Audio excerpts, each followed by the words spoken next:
Okay, I know what you're thinking. I can't be better than that genre. I'm gonna dox you with this damn song. I can't believe. I get it. I get it. And for those of you disappointed in me, I apologize in advance.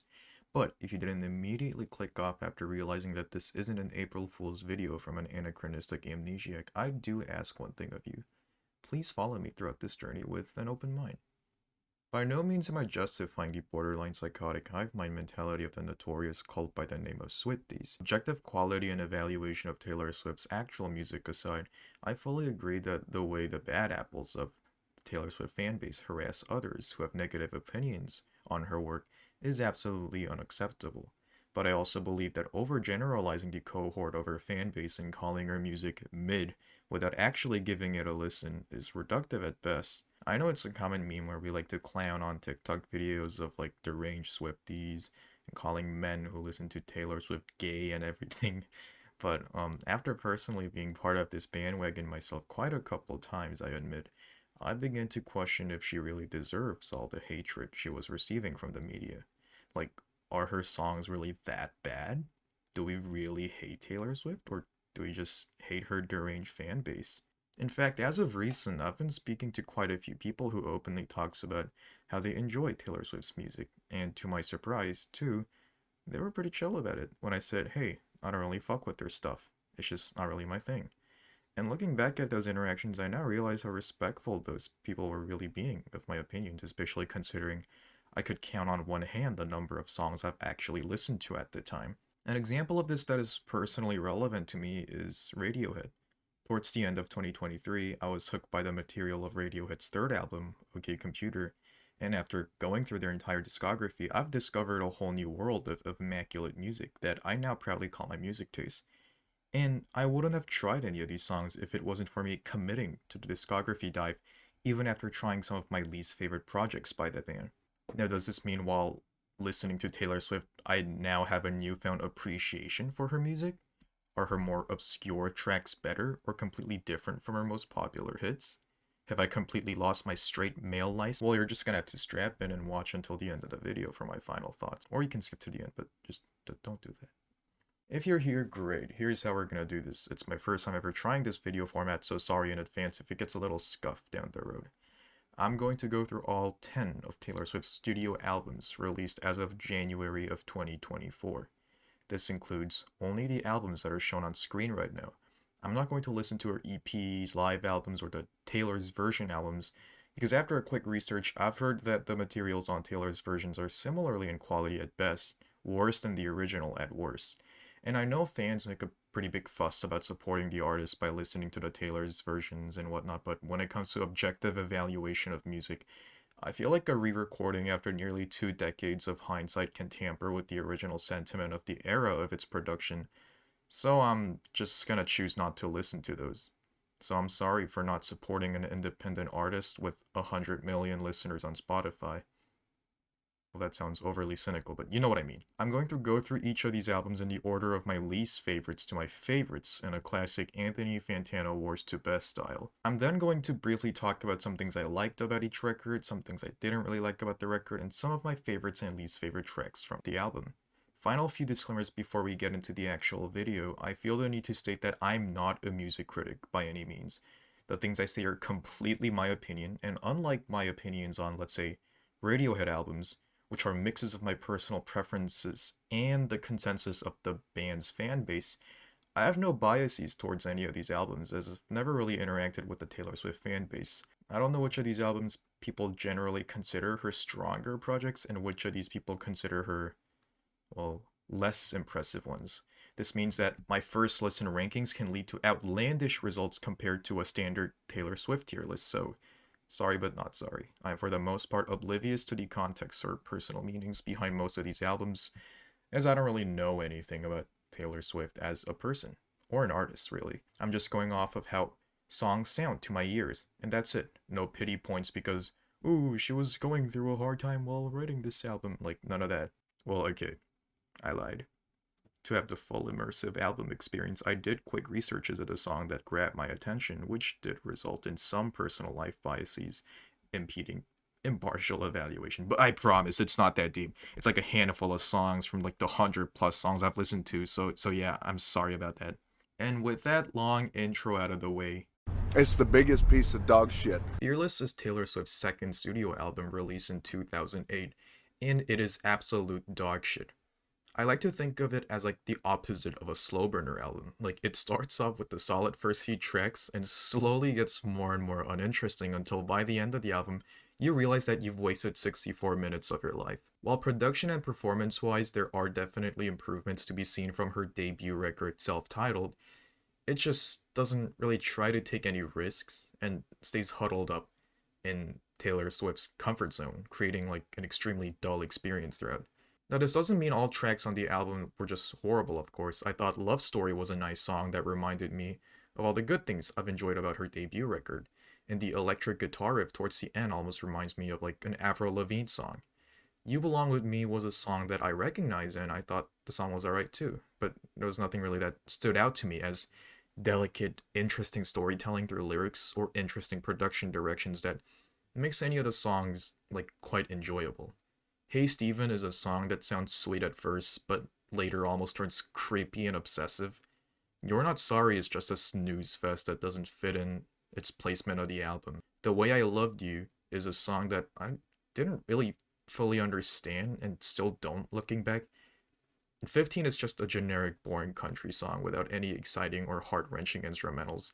It just kind of continues the theme of country folk pop without any interesting twists or turns. This album was the point where the Midwest emo influence really started to become audible, but rather than containing emotional love songs that pull on your heartstrings, I just wanted to go to bed.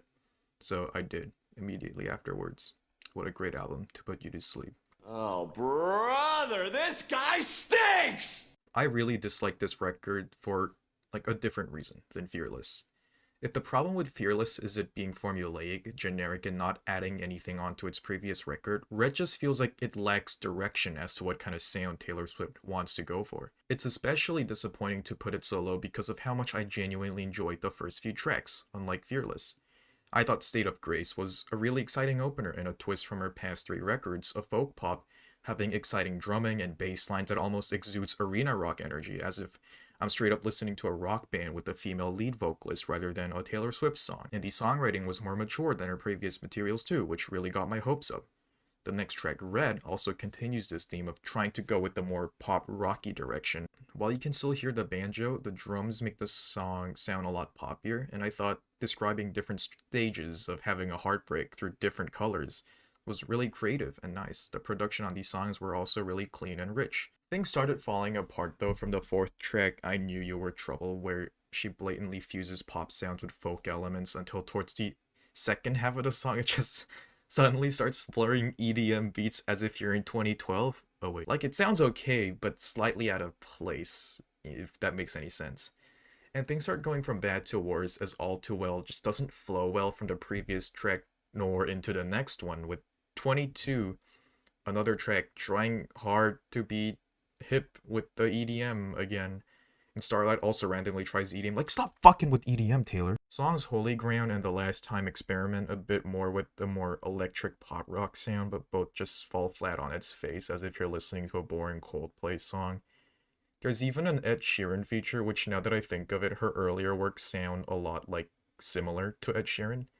And maybe that's why Everything Has Changed sounds more like an Ed Sheeran song more than a Taylor Swift one, and that's not necessarily a compliment, let's say. I will say that I enjoyed The Lucky One a lot more than the other tracks towards the latter half, as it had catchy beats and melodies, and how overt and blunt her lyrics about how she doesn't feel accomplished despite her fame and stardom, but it's just not good enough to salvage this mess of a record. The closer Begin Again has nice, sweet songwriting and reverts to a country folk song, and I suppose it's a return to form in a good way, but man, I just did not enjoy this record. In many ways, though, I think the experimentations on this record was necessary for Taylor to progress her sound into the better materials later throughout her discography.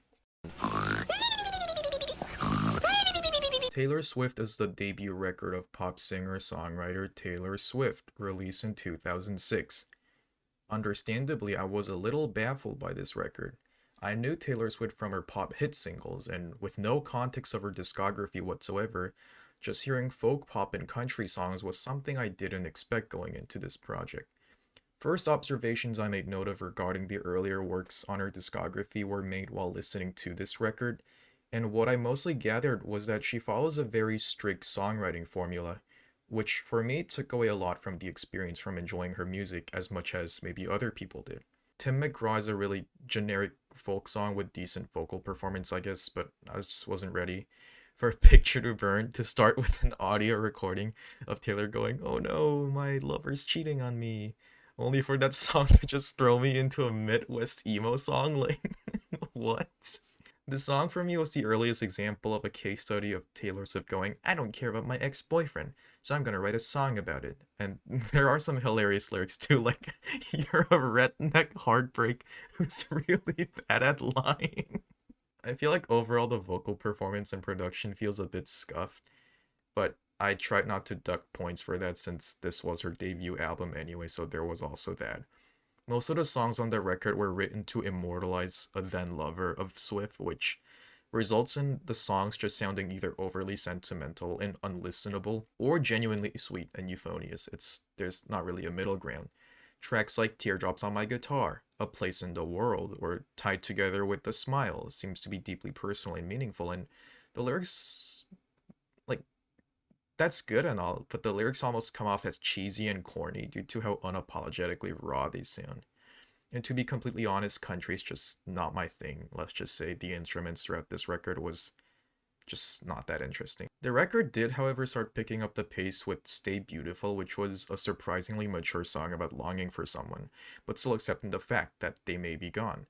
The hook and guitar lines were also a lot more captivating, and I think Mary's song is probably my favorite song off the album. The way Taylor longingly sings about falling in love from a young age and growing together was just really endearing to me. Overall, I felt as if the album started off really stale, and while it did have some hits every now and then, throughout the second half, the album overall still sounded and felt rudimentary, with the songwriting not being as strong as her later material. But again, it's just her debut. What do you expect? Lover was a difficult album to get through. Like, it overall felt really formulaic without much new materials, different from 1989 and Reputation, similarly to Fearless being no different from the self-titled.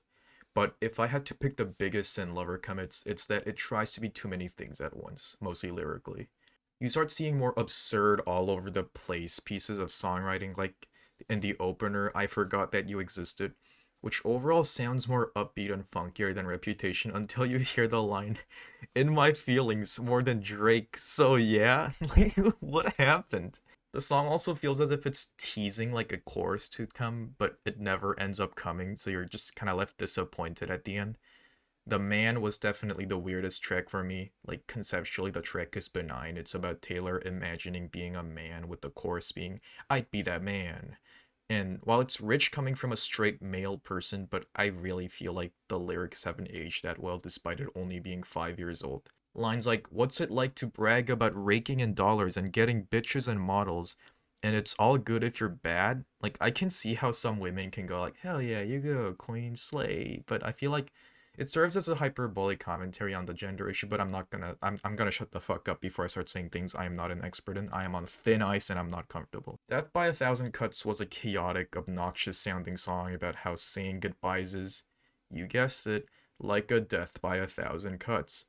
False Scott is a religious metaphor of sex. Like, I'm not even religious, but this song just kind of make me feel uncomfortable, as every small aspect of a relationship is compared to a religious motif, like, make confessions and we're begging for forgiveness, get the wine for you, and religion's in your lips, and the altar is my hips? Damn, chill. Like, I almost want to call it sacrilegious, but like, whatever, I'll let the Christian boys figure this one out. London Boy is a song about an American girl falling in love with a British boy, which sounds conceptually okay until you realize it ends up just sounding like Americans discover other countries exist. Taylor also randomly introduces politics to the scene with the song Miss Americana and the Heartbreak Prince, which I had very high expectations for going into because of how interesting the title sounded. But unfortunately, the only part of the title that got translated into the lyrics was Americana, apparently, because the word America is thrown all over the song and they're blatantly political lyrics, like voted most likely to run away with you and paint the town blue. But despite all the chaotic messes that these selections were, I think the album still had some solid tracks. Lover is a revisit to the old country pop style with more reverb and echo effect, which was a great mix of the old and new style overall, creating a sweet romantic song with no strings attached. The dreamy synth chorus on Cruel Summer makes it sound like a late night drive through a sultry summer. I Think He Knows was a skippy, funky, and upbeat sound with plenty of high falsettos where she sings about every small detail about when you're in love. Probably because the album is named Lover. Paper Rings, probably my favorite off the record, has catchy bass lines, tambourines, and has fun samples of people going, oh, oh, throughout the pre-chorus. It's obviously a song about young love as teenagers, but for once, offers a perspective of a grown-up with hindsight looking back. It's nice to have a friend had sweet lyrics about turning from friends to lovers, showing glimpses of innocence from the younger days, similarly to Paper Rings. The album closer Daylight, despite what the title suggests, is a very nocturnal song with synth-pop sound throughout the entire song. It ends the album on a brighter note, metaphorically finally seeing the daylight after many past relationships that have been rough. Overall, I think the album had great potential, but perhaps the biggest problem is that it had too many different potentials for different directions, which ended up creating this amalgamation of a record. Evermore, released in 2020, is a sister album to Folklore, deploying a similar style, similar genres, and similar themes. But going into the album thinking it was going to be just as good as Folklore, I was slightly disappointed by the end. While it holds up strong with innovative ideas of infusion of genres from Folklore entering the latter half, the effort mostly falters and almost regresses to the old sound without necessarily polishing it in any way, shape, or form. One thing I will praise the album for, though, is how similarly to her other latest records, it has a more mature songwriting style than her earlier works. Immediately with the first track, Willow, which is mostly about wanting someone for your own, exploring the feeling in a more mature manner, offering complex perspectives and nuances of desire with calm guitar arpeggios, reinforcing the theme of cottagecore.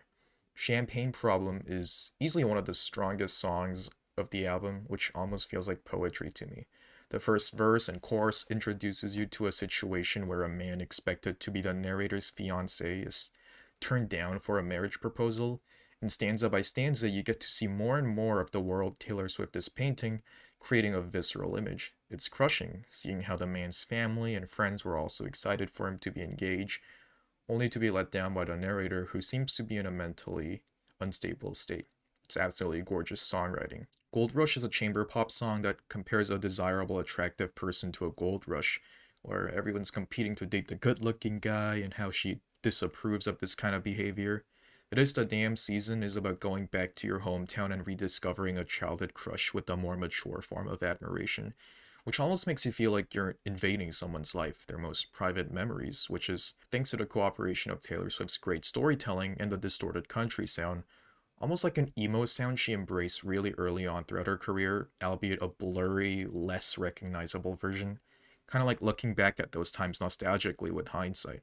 While Tolerated is one of the weaker songs, almost lulling you into a gentle slumber, No Body, No Crime immediately wakes you up with a more exciting alt-rock sound, telling a more captivating story about how Taylor's friend is confronting her, about how she found out that her husband was cheating on her and later goes on missing, giving a more dark twist and escalating the tension of the song. This song is made even better thanks to her more dynamic vocal performance, which does an excellent job in selling the story to the listener. However, the record begins to lose its momentum with Coney Island, which is a duet of Taylor and Matt Berninger of the rock band The National. I find that his deep, rough voice seems to, kind of outshine Taylor's vocals, but not in a good way, more like a distracting way. And the instrumental is just, dull, with no interesting pieces of songwriting. And Ivy just starts to kind of lose itself in the nostalgia of the earlier days, and the sound almost regresses back to the first two albums, mostly the part I didn't like about it. And because of this, I couldn't really focus on the songwriting as I'm just not as immersed anymore. Cowboy Like Me is another generic folk love song, but like by this point the album just really starts losing you as you realize this is gonna be another self-titled, or Fearless, or like a Speak Now. And the last few tracks take a really weird approach to try and redeem itself, like with songs like Long Story Short featuring a quick choppy drum machine, unimpressively trying to suddenly transition into a poppier, more upbeat sound towards the chorus to try to get you hooked again. And the track Closure just had a really cacophonous drum sample that sounds like Nine Inch Nails, I think, which just sounds really jarring as it fades in and out while the piano melody tries desperately to maintain control of the track. I mean, I thought the drum sample being chaotic was supposed to be symbolic of the song's lyrics or something, but like, to be completely honest, I couldn't find it. And it's a miss for me, though I think the drum beat still sounded nice to my radio hit ear. Overall, I feel as if Evermore tried to follow a similar formula as Folklore, as they were released 5 months apart with the same theme, but with its sudden loss of direction towards the end, it's a really disappointing album, especially because I know how good it could have been. I mean, it's alright, like... Speak Now is by far my favorite record from Taylor's first 4 records that maintains her folk pop sound. Now, it was the point where Taylor Swift started to transition to a more poppy sound. The result is a folk pop record with a more versatile vocal performance and instrumentals, and productions overall sounding a lot better and modernized. The only thing that's holding this record back a bit would be firstly its genre, which isn't something you can really fix per se, as that's more of a me problem, but secondly its overall inconsistency throughout the track listing. There never was like a handful of tracks in a row that steadily maintain a certain sound or theme without the quality of the song itself just being all over the place. Having a few bad apples like Mean, which is just a really generic folk song that doesn't really fit in with the rest of the album, or Enchanted, which really just hasn't aged that well, like sonically, which I would argue is a flaw considering how most of the other tracks on their record sound relatively timeless. Last Kiss, the penultimate track, is really just like a whatever song and doesn't sound like anything more than a lazy folk filler for the sake of putting it in. Regardless, I think the rest of the track listing really shows Taylor's versatility in vocal performance and sound choices. Sparks Fly has an emo rock sound, and her voice has a lot more swagger and confidence. A similarly bold vocal performance can also be seen on the track Better Than Revenge, where Taylor is like this sassy girl who's upset about some other girl stealing her boyfriend. Despite how unappealing it sounds conceptually, I thought it sounded surprisingly decent and fit into the theme of the album. The song Haunted starts with a grandiose glam rock opening, almost making it sound like a track from My Chemical Romance's The Black Parade, which was really refreshing to see. That doesn't mean the entire record just sounded more upbeat pop rocky as shown from Never Grow Up though, featuring a calm guitar arpeggio, and her more low-key voice works really well with the toned-down instrumentals. This is done even better on a previous track, Dear John, which is a classic longing for lover type song, sung really softly and subtly as if Taylor is just tired from grieving her ex-lover. And sounds aside, I also think that her songwriting on this album is better than most of her other materials. For instance, the album opener Mind starts with witty lyrics about being untrusting of love due to a bad marriage of your parents, with lines like, "You made a rebel of a careless man's careful daughter." Speak Now, the title track, is probably in my top 10 Taylor Swift songs, if I were to make that list, painting this image of being so obsessed with the guy that you just rudely burst into the wedding to prevent it from happening, quite vividly too. And Long Live, the album closer, compares a nostalgic first love memory to an immortalized fairy tale, which is, I think, a suitable ending to the themes of the record. Overall, I'd say, beginning with Speak Now, the following records aren't ones I'd call bad, necessarily. Like, it may have its problems, but for the most part, I had some enjoyment from giving them a listen. I don't give a fuck! While I may say Reputation isn't one of Taylor Swift's strongest records musically, I think it's probably one of her most personally meaningful records, diving into the meta-analyses of where her career stood at the time of its release. Taylor Swift is definitely one of the most popular names in discussions of mainstream music, and with it obviously came detrimental consequences. And she doesn't seem to shy away from talking about the more difficult side of dealing with all the pressure, criticisms, and downright harassment from the media openly on this record, making it that much more impressive that it was as successful as it was. This is made abundantly clear towards the end of the album, especially, starting with the song This Is Why We Can't Have Nice Things, where she's talking about how the media harasses her for seemingly no reason. And it's pulled off well, as it sounds like Taylor's drunk in a party, just venting to any soul unfortunate enough to happen to approach her. I think this approach of expressing distress is done surprisingly more maturely and honestly than, let's say, Look What You Made Me Do from earlier on the record. And don't get me fucking started on that track. The bridge where she's like picking up a phone, like, the old Taylor is dead. Like, I'm sorry, it was too cringe, and it still kind of is. The track is then followed up with the final two tracks of the album, which sound almost like a hangover the day after the party. Call It What You Like sounds really hollow and empty, almost like Taylor's just talking to herself in an empty room, having no one to have a heart-to-heart about these issues with. And New Year's Day, the album closer, is a calm song with piano melody and guitar strumming that joins in later, creating a really intimate feel.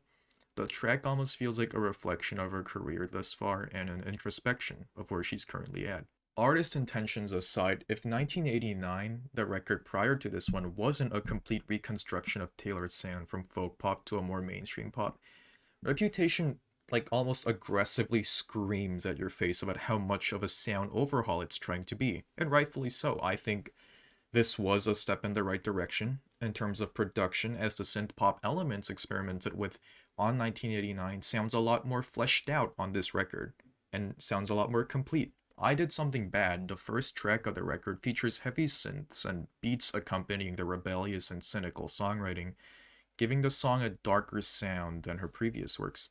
The grandiose, almost like dystopian sound infused with the EDM genre she's messed around with in 1989 pays off well, creating a fantastic opener that immerses you into the world of Reputation.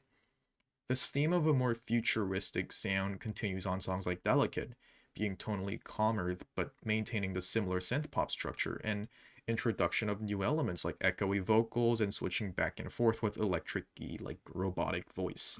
Her songwriting style is also more experimental in general, and it pays off most of the time. Getaway Car is an excellent example of storytelling through songwriting, comparing criminals driving in a getaway car as a hopeless relationship with well-written lines like "the ties were black, the lies were white, and shades of gray and candlelight." Dancing with Their Hands Tied has fun, catchy rhymes in the pre-chorus, which is really satisfying and flows surprisingly well, made even better with almost like an infusion of EDM and trap held up by upbeat drumming throughout the verses. And while there were some weaker songs like Dress, which just sounds really dull, and So It Goes, which doesn't have much to offer like other than a cool reference to Kurt Vonnegut's Slaughterhouse-5, I think Reputation is one of the better examples of an artist creating something not for their intended audience per se, but rather for the media to see, vocalizing their opinions on how the shit people have been giving her is really uncalled for, and how they can, artists can be human too. In a sense, it's one of the more touching albums, made even better by how much more developed the pop elements sound. I was really debating on where to put this album, as I thought Midnight's and Reputation lane somewhere roughly similar in terms of how much I enjoyed it. I did ultimately decide to give this one the upper hand, however, mostly because of how much more thematically focused it seemed to be as a concept album, which is something Reputation also tries to pull off, albeit in a slightly weaker way. Midnight's release in 2022 and currently Taylor Swift's 10th and latest studio album is a return of form to the poppier, crowd-pleasing sound of Taylor Swift's music that she's more well known for after her hiatus from this texture with the release of 2020 surprise albums Folklore and Evermore. As the title may suggest, it's a concept album themed around random thoughts that would plague your head in sleepless nights, or in other words, just 3 a.m. thoughts. One immediate impression before giving the album a spin was how short it was compared to her other records, boasting a surprisingly short 44 minutes runtime, and I thought this was really refreshing, as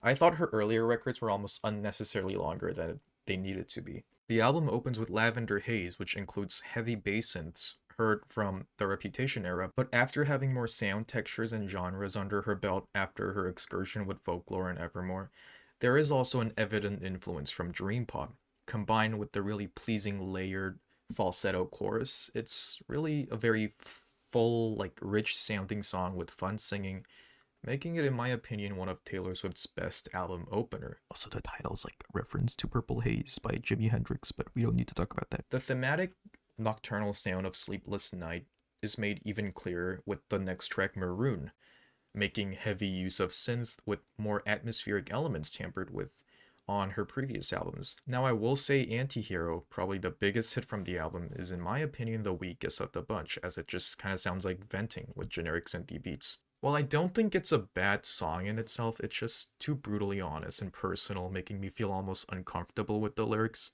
Like, do I really need to be hearing this? Like, there are batshit insane lyrics. Like, I have this dream my daughter-in-law kills me for the money. She thinks I left them in the will, and the family gathers round and reads it, and then someone screams out, "She's laughing up at us from hell?" Like, what?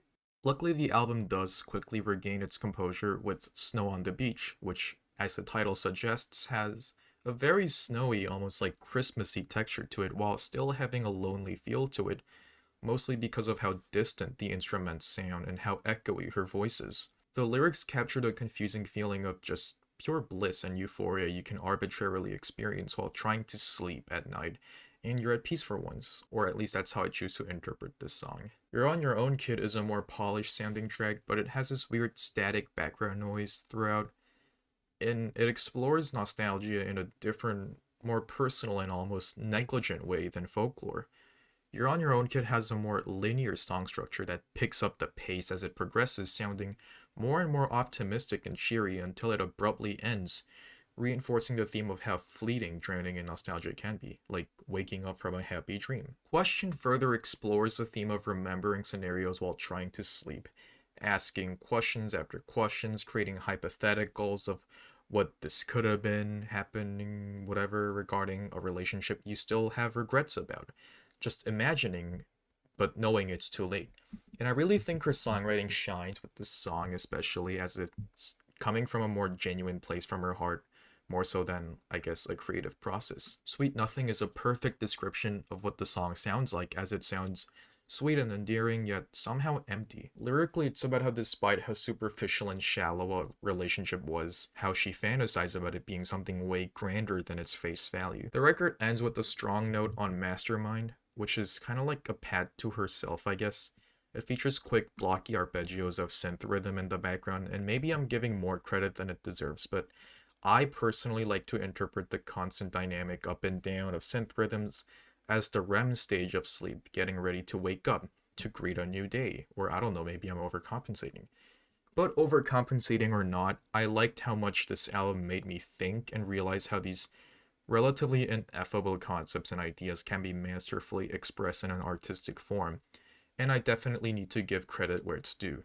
Midnights is a really well-made record and one of the strongest modern examples, I'd say, of a concept album. It almost feels unfair putting 1989 above Reputation and Midnights, and I long debated whether this is justified or not. In a few different ways, 1989 isn't as good of a record as the two aforementioned records. It doesn't have the harmony of the songwriting and sound choices that Midnights has, and I don't think it has the mastery of the synthpop genre demonstrated in Reputation. But to me, what really makes this album one of my favorites from her discography is how it's served as a breath of fresh air after going through 4 bad to mediocre folk pop records. And now you may say that this isn't a fair criticism of the album, as the order of my listening did affect my rating of the record, but I just can't understand how fresh and innovative this album sounds, especially regarding how most of the risks taken on it doesn't fall flat at all. Welcome to New York is a symbolic masterpiece of an album opener. It has heavy synth waves and electronic influence with a better understanding of the EDM sound than what was shown on the disastrous attempts from Red.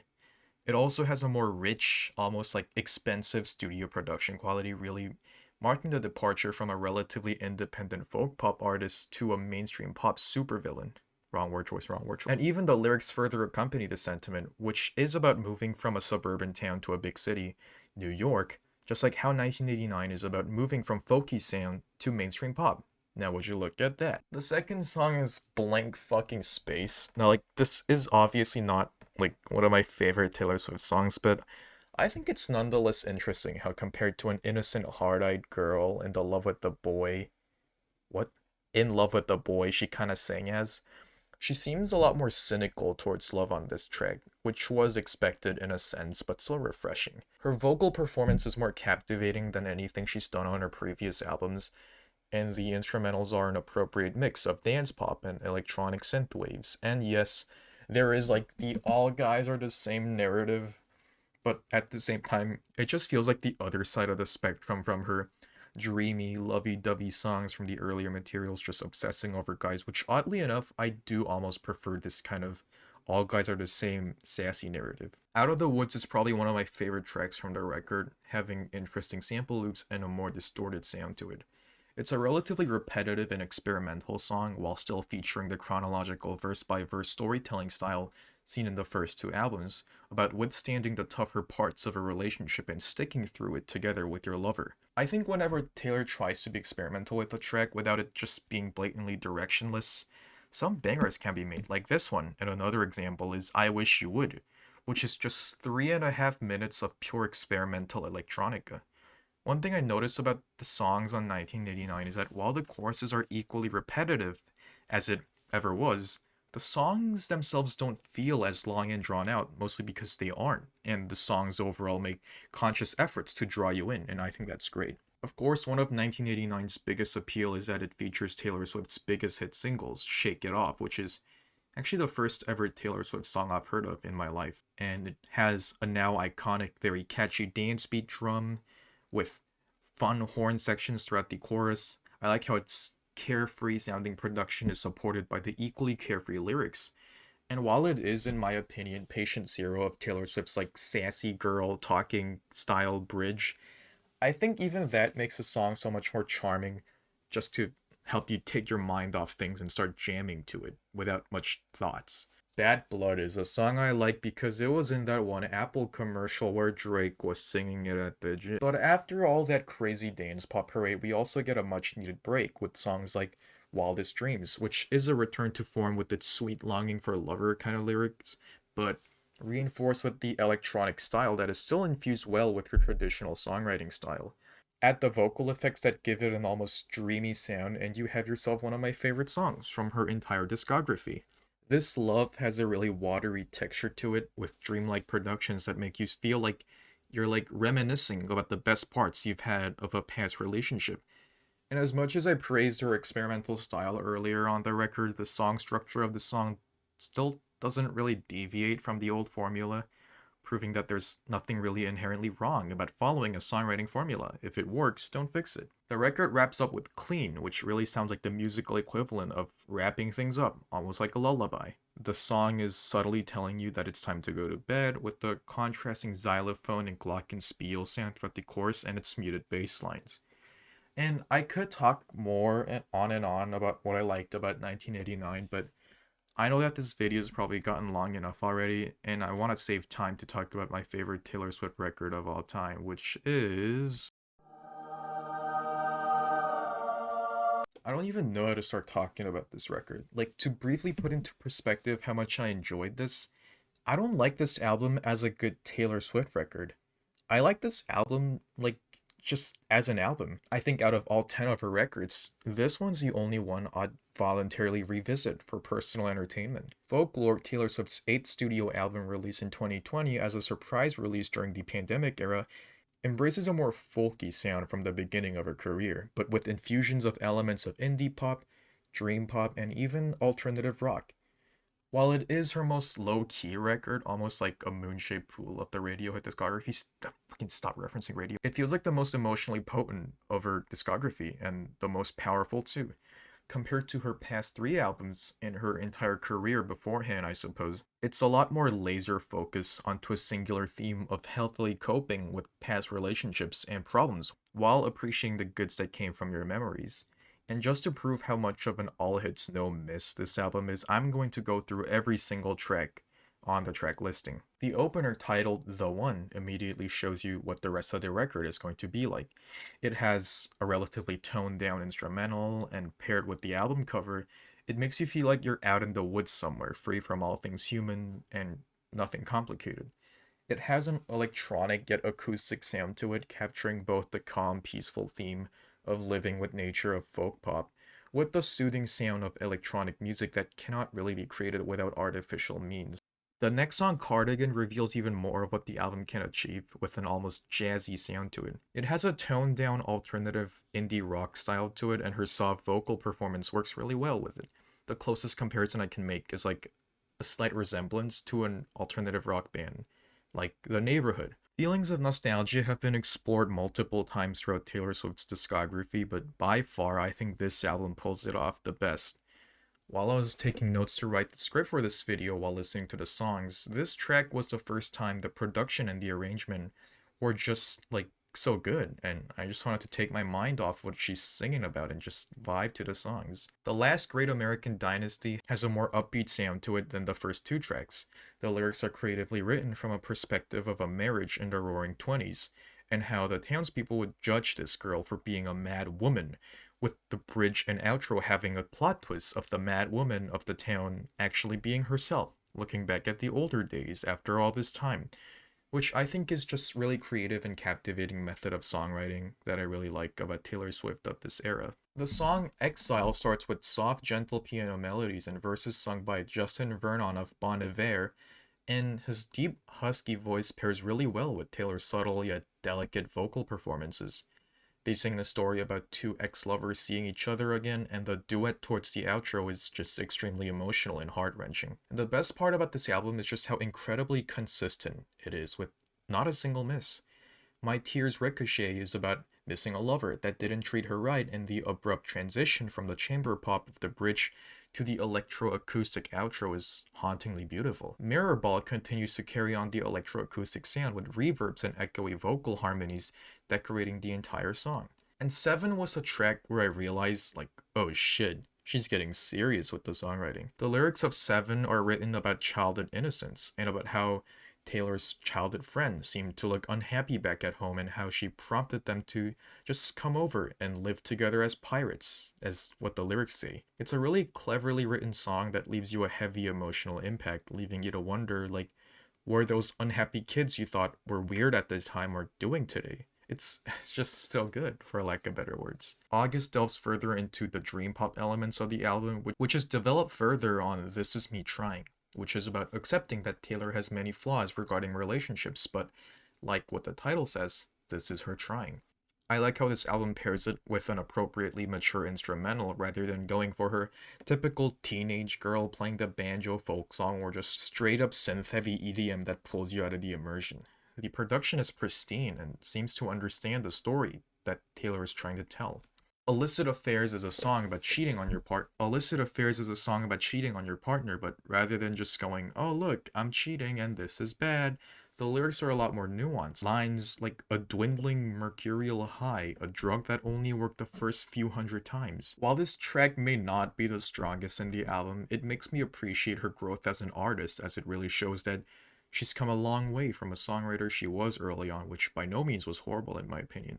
It's just that these lyrics are so well written. And the story of this song is continued with a later track, Betty, which has a more laid-back and almost jovial sound to it with folksy country guitar and harmonicas, along with a clearer vocal mixing. The narrator from Illicit Affairs is now regretful of dating a boy that the eponymous girl, Betty, was dating, and it's melancholy, but it's contrasted with the cheery, upbeat instrumentals. And it doesn't really stop there either. Invisible Strings is about the bittersweet sentiment of looking back at a happy relationship that she's had and where her ex-lovers are at now. Mad Woman is about projecting her negative emotion towards an abusive ex-partner, comparing herself to a scorpion that stings back, justifying her behavior like a mad woman. The instrumentals have found a comfortable spot at this point between alt-rock, indie folk, and dream pop. And another thing I really like about the record is that you notice sounds of different genres she's experimenting with earlier on the record, and at some point they're all just mixed together so well, like elegantly. It's unnoticeable until you just go, damn, this sounds really good. Epiphany begins with an almost ambient atmospheric start, and when the dreamlike harmonies and vocals come in, it's just really blissful. And it gets twice as better when you realize despite the song sounding all dreamy, it's about a world in chaos and violent conflicts, even touching on war experiences from the opening, which just sends chills down my spine. It's truly a gorgeous track. And just when you thought it couldn't get any better, the album throws in Peace. Now, when I first heard Peace, I thought the constant, almost like beeping that played throughout the entire song was a little jarring to me, and I was almost a little disappointed, but things quickly turn around when I realize that the song's about her personal problems with relationships again, but this time it's about how her fame can invade the person's relatively normal life's privacy. And then it just fucking hits me. Like, the constant beeping is supposed to be symbolic of how the person can never catch a breath, as Taylor's fame constantly bothers you, and you can't ignore the beeping because you're not supposed to.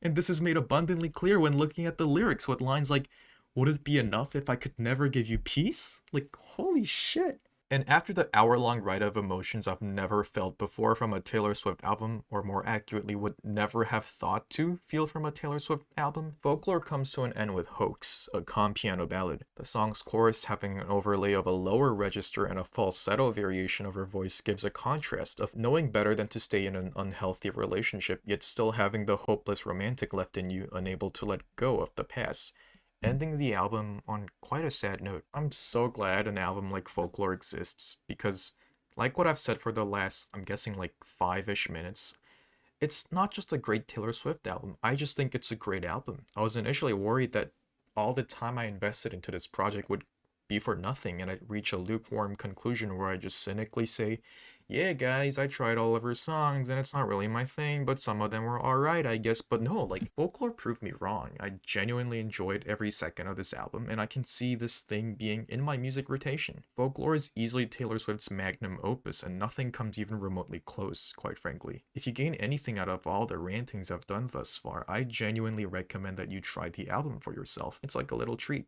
to you for sticking to the end.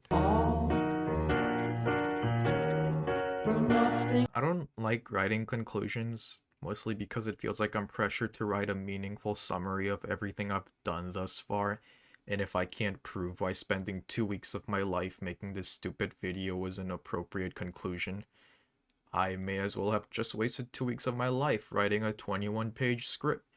But with that out of the way, I didn't hate working on this project as much as I expected to.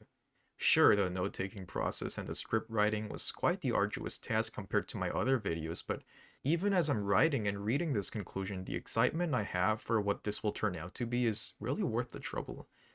And as for an evaluation of Taylor Swift's discography in general, I now definitely agree that Taylor Swift maybe is overrated, but an overhated artist.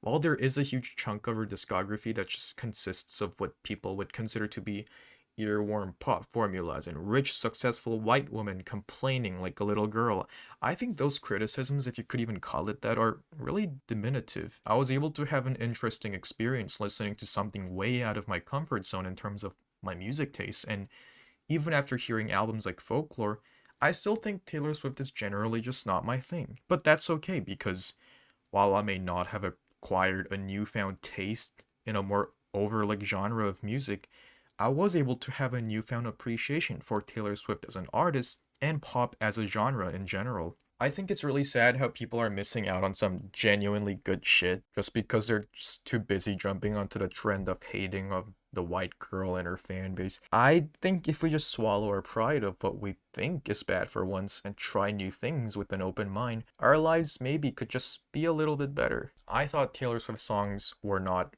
mid, like what the kids these days say, but was pleasantly surprised by how nuanced her songwriting can be, and felt more justified in criticizing her weaker works, as I've now given them a fair chance. If you stuck with the video for this long, hello, I love you. I apologize if I sound really pretentious throughout most of this video, but this is my first time making a fucking review video like this. If you enjoy this type of content, please let me know by liking or leaving a comment. It genuinely helps a lot for a small channel like myself, and it would really mean a ton. And yeah, I think that's pretty much it. Thank you again so much for watching, and have a lovely rest of your day. Goodbye.